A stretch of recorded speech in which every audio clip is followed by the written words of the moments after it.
آپ لوگوں کو یہ لگتا ہے جیسے ہم دنیا میں کسی کو اس کے ماں باپ کا واسطہ دیتے ہیں کہ یار تجھے تیری ماں کا واسطہ یا تیرے باپ کا واسطہ ہمارا یہ کام کر دے، تو اس کا دل نرم ہو جاتا ہے، تو وہ آپ کا کام کر دیتا ہے۔ آپ اللہ کے لیے بھی ایسی مثالیں بیان کرتے ہو۔ اللہ کا اس دنیا میں کوئی رشتہ دار نہیں ہے جس کی آپ اسے دھونس لگا سکیں یا اس کا واسطہ وسیلہ دے کر اس سے بات منوا لے یا اس کی مجبوری بن جائے آپ کی بات ماننا۔ اللہ اگر کسی کو نقصان پہنچانا چاہے تو پوری دنیا مل کر بھی اس کو اس نقصان سے نہیں بچا سکتی، چاہے وہ نبی کیوں نہ ہو۔ جیسے عبداللہ بن ابی کے ساتھ ہوا، نبی نے اپنا لعاب بھی ڈالا اس کے منہ میں اور اپنا کرتا بھی دیا، لیکن کیا فائدہ ہوا اس کو؟ اس کا کوئی فائدہ نہیں ہوا، بلکہ اللہ نے بولا کہ آج کے بعد آپ نے ان لوگوں کا جنازہ تک نہیں بڑھانا۔ اللہ اپنے نبی کو فرماتے کہ اے نبی یہ بہت ہی گناہ گار ہیں، خطا گار ہیں، میں ان کو ڈائریکٹ نہیں دے سکتا، ان کو چاہیے کہ آپ کا واسطہ وسیلہ اندر ڈالیں، پھر میں ان کی بات سنوں گا۔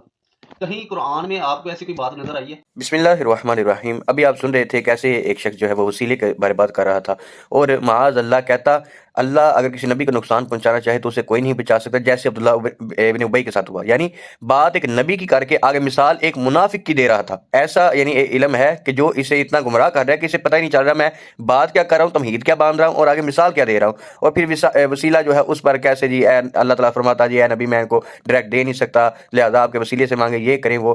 وسیلے کی ڈیفینیشن سیکھ لو کم از کم، یا وسیلہ صحابہ کرام نے دیا ہے تو ان پر کیا حکم لگاؤ گے؟ خود رسول اللہ صلی اللہ تعالیٰ علیہ وسلم نے اپنا وسیلہ سکھایا ہے، تو اب کیا تم معاذ اللہ حضور پر بھی زبان درازی کرو گے؟ تھوڑا عقل سے کام لو۔ سنو ذرا اب سورہ بقرہ آیت نمبر 89، اور جب ان کے پاس اللہ کی وہ کتاب قرآن آئی جو ان کے ساتھ والی کتاب یعنی تورات کی تصدیق فرماتی ہے، اور اس سے پہلے وہ اسی نبی کے وسیلے سے کافروں پر فتح مانگتے تھے، تو جب تشریف لایا ان کے پاس وہ جانا پہچانا اس سے منکر ہو بیٹھے، تو اللہ کی لعنت ہو منکروں پر۔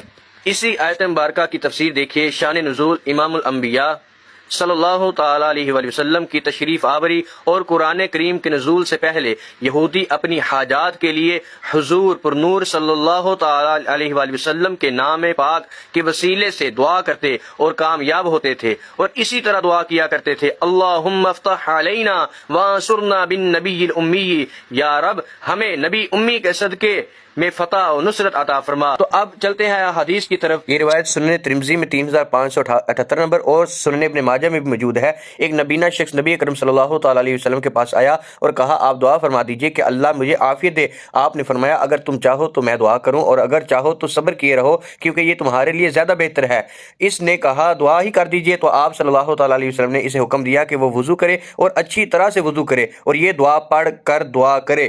ترجمہ دیکھیے، اے اللہ میں تجھ سے مانگتا ہوں اور تیرے نبی محمد جو نبی رحمت ہیں کے وسیلے سے تیری طرف متوجہ ہوتا ہوں۔ میں نے آپ کے واسطے سے اپنی اس ضرورت میں اپنے رب کی طرف توجہ کی تاکہ تو اے اللہ میری یہ ضرورت پوری کر دے، تو اے اللہ تو میرے بارے میں ان کی شفاعت قبول فرما۔